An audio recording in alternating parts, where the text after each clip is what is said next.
सीने में और पेट के ऊपरी हिस्से में दर्द किसी भी तरह का हो तो आप उसको हार्ट अटैक मानिए और एक ECG कराइए, एक ब्लड टेस्ट करवाइए या तो नॉर्मली हमारा जो हार्ट बीट है, हार्ट बीट होता है आपको 60 to 100 हार्ट अटैक में नॉर्मली हार्ट तो तेजी से क्या क्या होता है, एक्स्ट्रा सर्किट से आपको हार्ट बीट तेजी से धड़कन बढ़ता है, आपको सडन अचानक से बढ़ता है, आपको 60 टेस्ट सडनली आपको 250 300 उस टाइम में क्या होता है, उस टाइम में आपका बीपी ड्रॉप होने का चांस है, बेहोशी होने का चांस है, एक खतरनाक चीज़ है।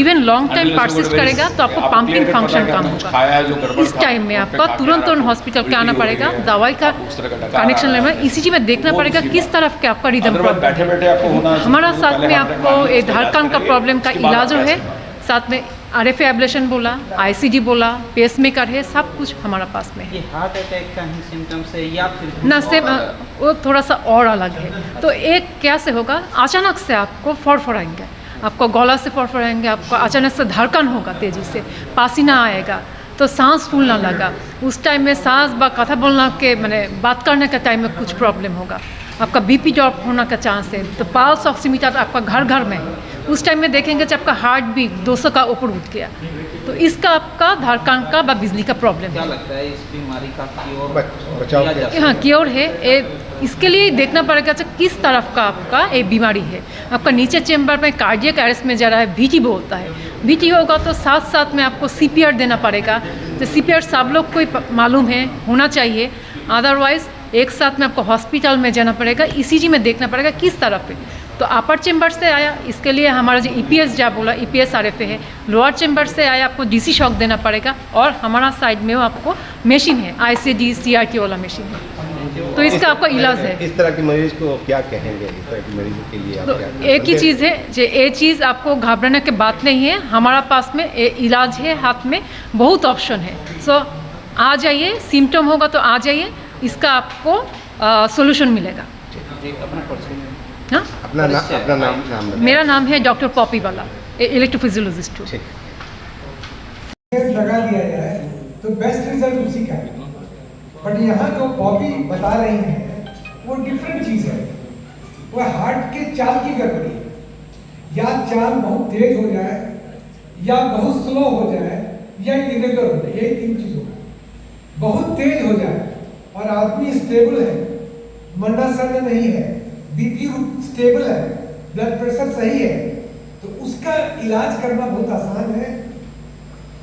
उसके लिए EP स्टडी करेंगी कॉपी, और कर करके पता लगाएंगी कि वो एक्स्ट्रा तार कहाँ है। जैसे ही पता लग जाएगा, उसको रेडियो फ्रिक्वेंसी एनर्जी के जरिए उसको ब्लो कर दिया जाएगा, हटा दिया जाएगा, एक तरह से जला दिया जाएगा। तो ये प्रक्रिया ये करती है। दूसरा हुआ जिसमें हार्ट की इरेगुलरिटी होगी बहुत, जिसको एट्रियल फिब्रिलेशन कहते हैं, इरेगुलर हार्ट बीट, वो एक अलग इलाज बीमारी है, जिसमें क्लॉट बनने के चांसेस रहते हैं, जिसमें हार्ट फेलियर के चांसेस रहते हैं। और एक हुआ वेंट्रिकुलर अर्थमिया, वेंट्रिकुलर टैकीकार्डिया, जिसमें व्यक्ति मरणासन में रहता है, वो क्राइसिस है। यदि आपने दवा, इलाज और तुरंत शॉक नहीं दिया, शॉक देना अनिवार्य है, अदरवाइज उसको बचा नहीं सकेंगे आप। सो 3 स्टेप में आप समझिए कि जो ऊपर के चैम्बर की एरिथमिया है उसका इलाज सबसे ज्यादा कर रही है, नीचे के चैम्बर का इलाज थोड़ी देर समय लगेगा। और बीटी का क्या है, लेकिन जब हमारा मैपिंग सिस्टम आने वाला है, आ जाएगा, हम लोग ज्यादा केस कर पाएंगे। और तीसरा जो सबसे कॉमन है, एट्रियल फिब्रिलेशन कहते हैं, हार्ट का अपर चैम्बर क्विवर करता है, मोर देन 350 पर मिनट, 350 प्रति मिनट से ज्यादा चाल होती है उसकी, वो एक अलग समस्या है। वो अनकंफर्टेबल रहेगा, उसको धड़धड़ में कोई क्या लग रहा है कि जैसे काम टक टक टक टक बज रहा है। ये जो समस्या है उसकी बात कर रहे हैं कि एक मरीज का रिदम बढ़ गया है, उसमें एक दूसरी होती है जबकि वो हार्ट रेट और ज़्यादा, सर बता रहा है कि ऊपर वाला हिस्सा फड़फड़ा रहा है, तो उसमें ब्लड प्रेशर पूरा बंद नहीं हुआ, उसको एक चांस होता है कि स्ट्रोक हो जाएगा। तो ये दोनों तीनों चीज़ों में डॉक्टर पॉपी उसको डायग्नोज कर सकती हैं अपने इक्विपमेंट के थ्रू, और उसका इलाज कर सकते हैं और परमानेंट क्योर हो जाएगा। डॉक्टर शाहीन और बाकी जो कार्डियोलॉजिस्ट लोग करते हैं कि स्टेंट लगा दिए तो वो प्रॉब्लम सॉल्व हो गई, लेकिन फिर हो सकता है समझ रहे हैं, ये क्योर हो गया है। अगर वो लाइन इन्होंने काट दी तो कट गया, बिजली का तार एक्स्ट्रा कैसे डल गया, स्पार्क कर रहा अपने हटा दिया तो कट गया, तो वही काम डॉक्टर पॉपी करती है। उसके अलावा जो अदर स्किल्स उन्होंने एक बोला, उन्होंने पता नहीं नोट किया कि नहीं किया, कि बहुत तरह के पेस मेकर आते हैं, सिंगल चैम्बर, डबल चैम्बर, फिर मैडम ने कहा कि कार्डियक अरेस्ट से बचाने के लिए होता है वो डिवाइस, फिर CRT डिवाइस जो हार्ट फेल्योर में लोग चले जाते हैं वो डिवाइस, और सबसे लास्ट में उन्होंने बताया कि आजकल एक नया पेस मेकर आ गया जो सबसे लेटेस्ट है, जिसमें तार नहीं लगाना होता। नॉर्मली पेस मेकर कोई भी लगाएगा तो उसमें यहाँ पे लगाया जाता है और उसमें से तार निकल के हार्ट में जाती है। अभी उन्होंने बोला उसमें लीडलेस है, उसमें तार नहीं है, वो सीधे डिवाइस लगाई जाती है और वो काम करना शुरू करता है, उसमें तार का झमेला खत्म हो गया, सीधे वो प्लेस किया, तो वो हम लोगों के यहाँ पे कर रहे हैं। ये 4-5 चीज़ें आप लोगों को समझना जरूरी है। एक और जो समस्या होती है जबकि हार्ट की गति बहुत कम हो जाती है, अब उसके कई रीजन हो सकते हैं, रीजन को भी छोड़ दीजिए, उसमें डिवाइस लगती है, इमीडिएटली हम लोग टेम्पररी पेसमेकर कार्डियोलॉजी टीम लगाती है या फिर परमानेंट पेसमेकर लगती है। एक बार मेडिकल इलाज से भी उसमें किसी तरह का कारण रहा तो उसको भी ठीक किया जा सकता है। कई बार उसमें भी जरूरत पड़ती है कि जहाँ पे डिवाइस लगाया कि उसके हार्ट को एक ऊपर लेके आया जाए, ठीक है।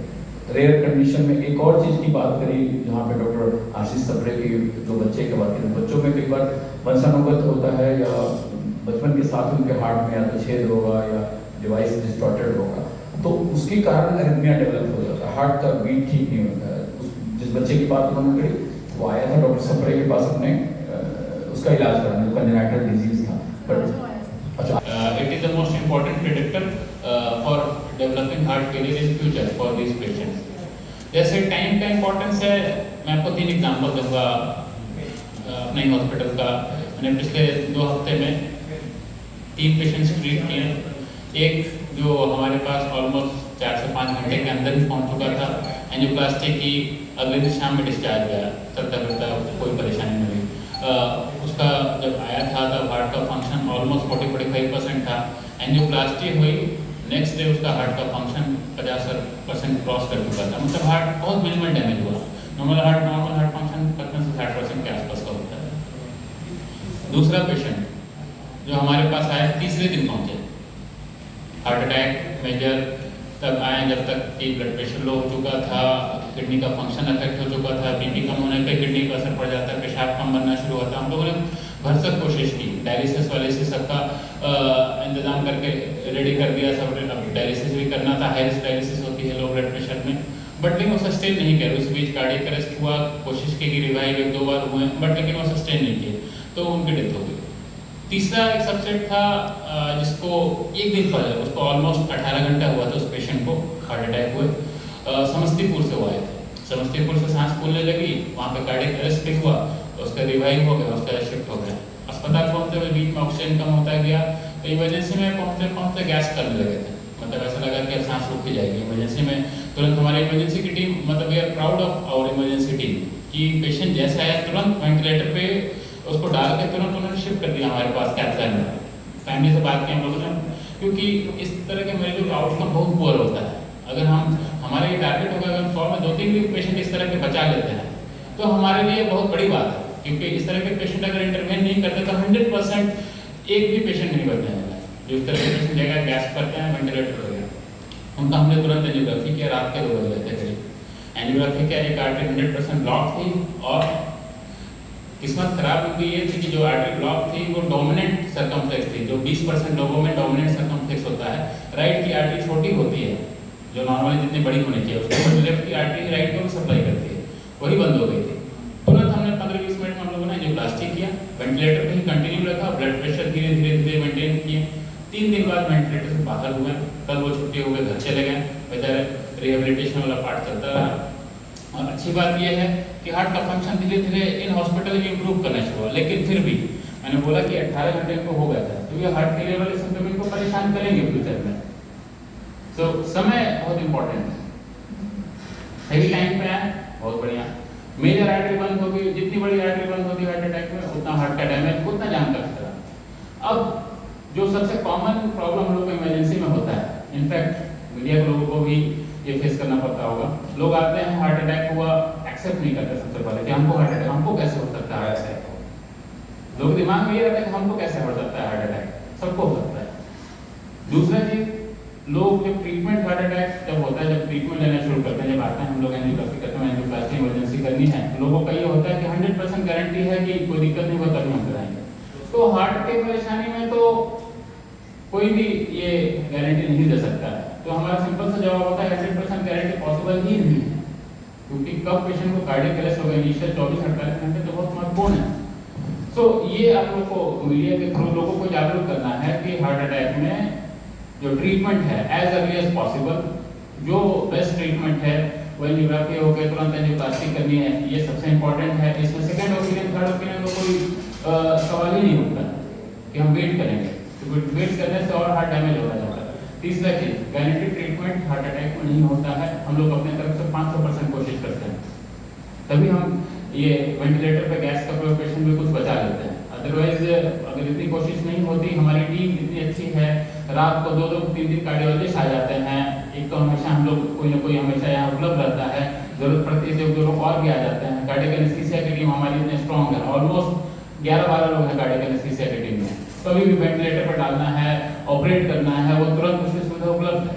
तो इसलिए हम लोगों का कॉन्फिडेंस लेवल बढ़ा रहता है, इस तरह के केसेस हम टेकअप कर लेते हैं। हमने ये भी देखा है कि हमारे स्टेट से, शहर से हॉस्पिटल, दूसरे हॉस्पिटल से पेशेंट शिफ्ट होते हैं, क्योंकि वहाँ पे